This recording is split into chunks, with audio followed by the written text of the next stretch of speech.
we'll go back to my place and we'll see.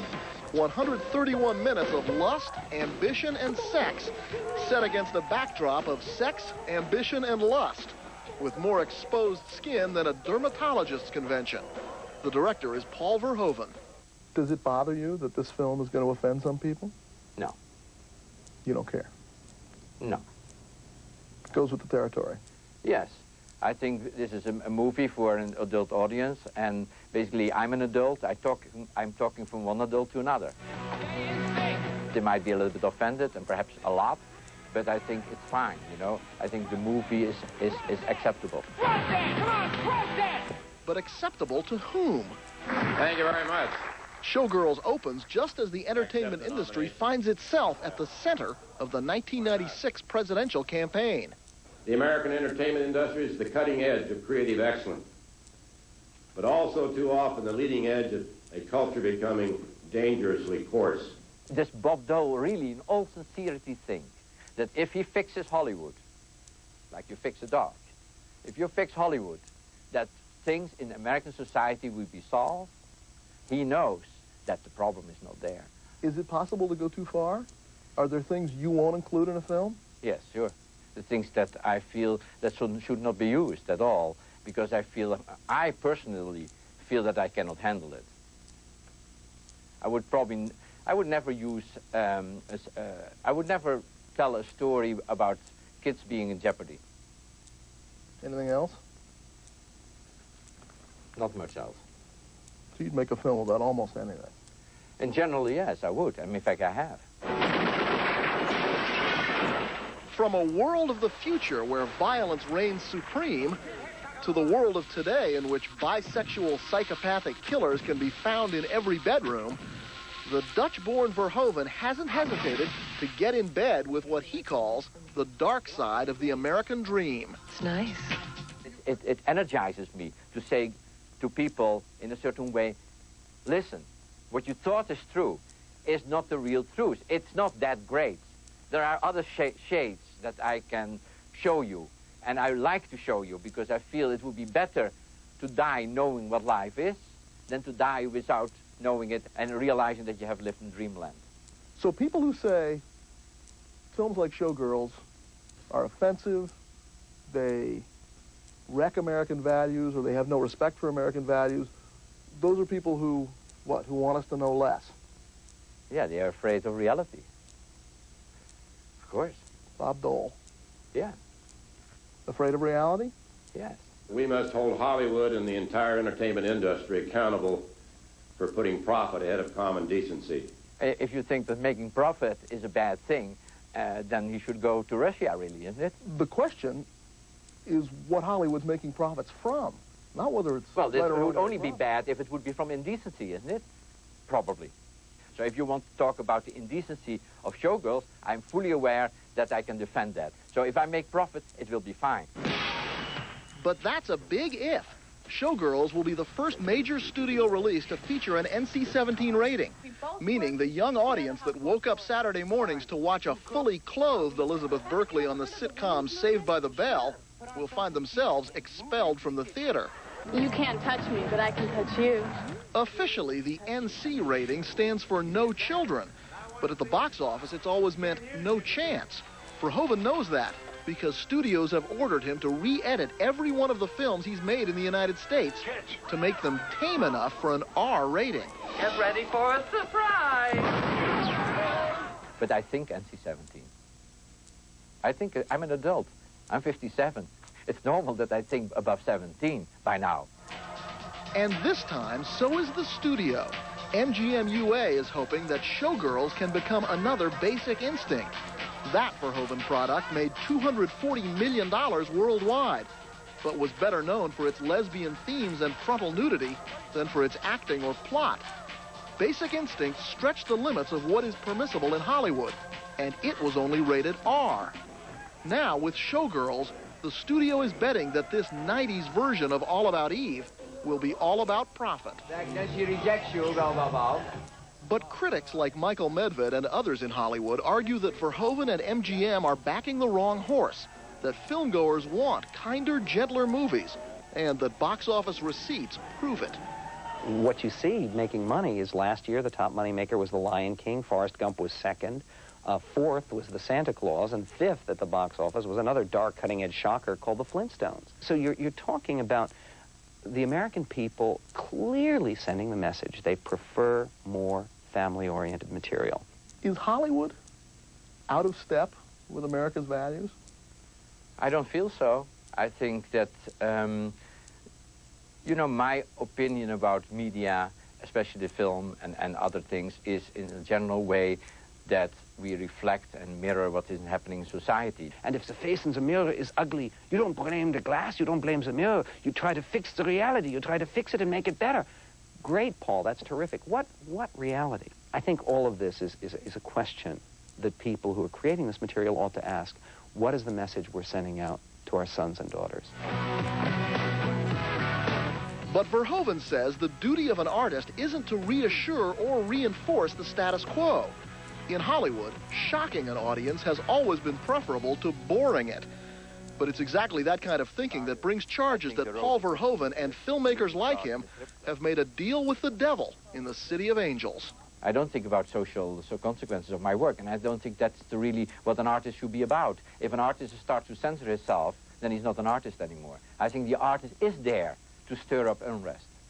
So if people see a Paul Verhoeven movie and they're shaken, upset, a little offended maybe? I'll apologize, but I'll do it again. Is Showgirls coming to a theater near you, or will theaters be wary of taking a film with an NC-17 rating? Well, when Showgirls opens, it will be seen in approximately 1,300 theaters. Coming up next. Let's get this case over with. Everyone seems to want that. So what's holding up the end of the Simpson trial? Plus, sex on the silver screen. Dateline's question of the week.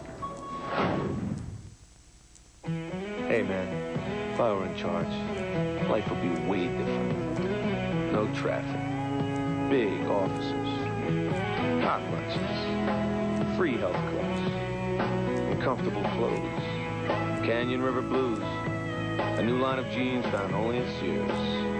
They fit right. They feel right. Yeah, if I were in charge, man would live in jeans. These jeans. Jerry, this is amazing. We're the Flip Boys. With a dirigible duo. Check this out. You can see everything. There's the stadium. There's the game. Is McDonald's behind the stadium? Uh-oh. Pilot Pete, prepare for landing, and McDonald's has been sighted below. Can't do it, fellas. We're shooting the game. 99-cent double cheeseburgers there, Freddy Flyboy. Beefy beef, cheesy cheese, Captain. Now at McDonald's, you can get a hot, famous original double cheeseburger for only 99 cents. Only for a limited time. Wow, what a great play. Let's take a look at that from overhead.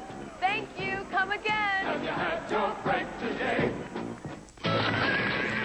More paste, thick, and chunky salsa. Here. This ain't paste, thick, and chunky salsa. So? Paste has got big chunks of tomatoes, onions, and peppers. Perfect for dipping. And it's made in San Antonio, for folks who know what salsas taste like. This stuff's made in New York City. New York City? Pick up a thick and chunky one. Pick up the paste. Animal. Tomorrow on Today, flu season's just around the corner. Do you need a flu shot? We'll tell you what you should know. So join us tomorrow and see what a difference today makes. If you want a career that's challenging, creative, rewarding, and that comes with your own chalkboard, become a teacher. Teachers help children find their true talents, find a sense of worth, find a future. Teachers set fire to children's imaginations. We know teaching isn't easy, but it might just be for you. If you've ever considered a career in education, maybe it's time to do something about it. Did I mention you get free chalk in all your favorite colors?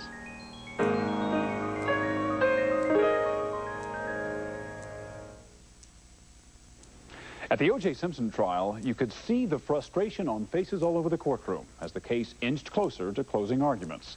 The defense ran short of witnesses to call, and as the two sides did battle over the tiniest of details, Judge Ito ran out of patience. I realize that we're all tired and we wish this were over sooner than later, but this kind of petty bickering is not appropriate. He'd had it. Judge Lance Ito blasting the lawyers, as once again they brought the Simpson trial to a halt. This time, needling each other over a syringe.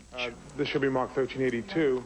the prosecution and defense fighting over what to tell the jury about something as simple as the type of syringe used to draw Simpson's blood.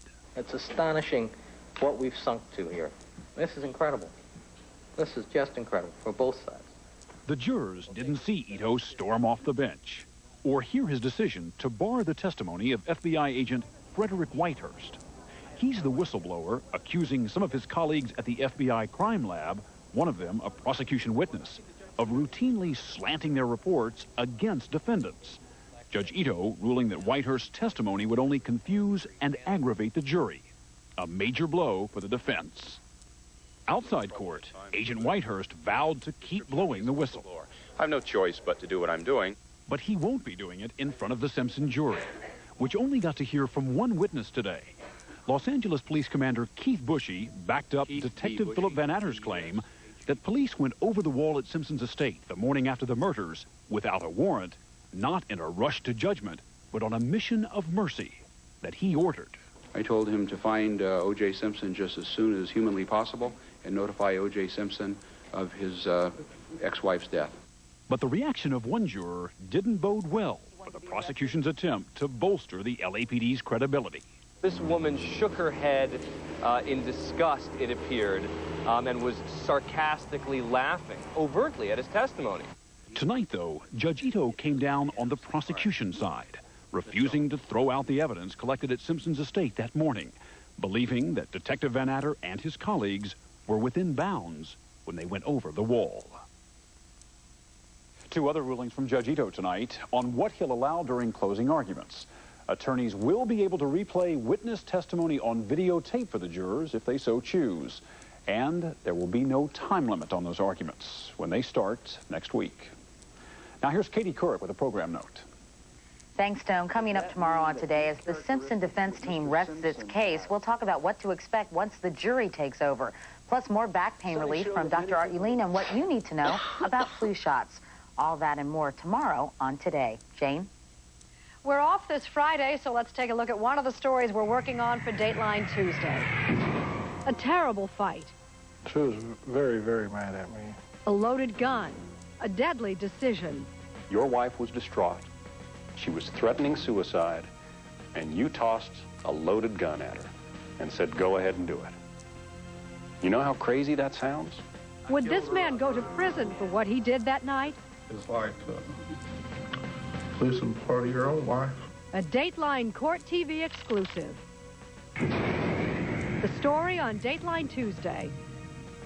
And finally tonight, we return to the controversial new movie Showgirls for our question of the week.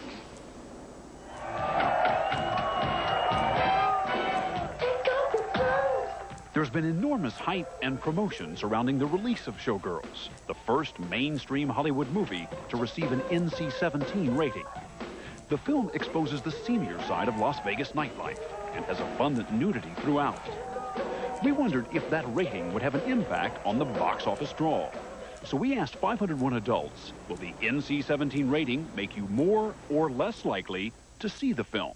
The rating system is so bizarre and so arbitrary and such a political statement. I find it offensive in many ways. A sexually explicit movie? I have no problem with that. It doesn't interest me. I don't want to see what people do. I mean, if it's not supposed to be in the public, out in the open, I don't want to see it. It turns out a majority, 51%, said they're less likely to see the film. 30% felt the rating would not make a difference. But 15% said the NC-17 rating is a draw, enticing them to take a peek. That's Dateline for this Wednesday. We'll see you again next week for Dateline Tuesday at 10 Eastern, 9 Central Time. I'm Stone Phillips, and for all of us here at NBC News, good night. Change. Stand by the NI. Stand by the announce. Change. Change. Stand by to lose it. Announce. Change. For a transcript, call 1-800-777-TEXT. To purchase a video...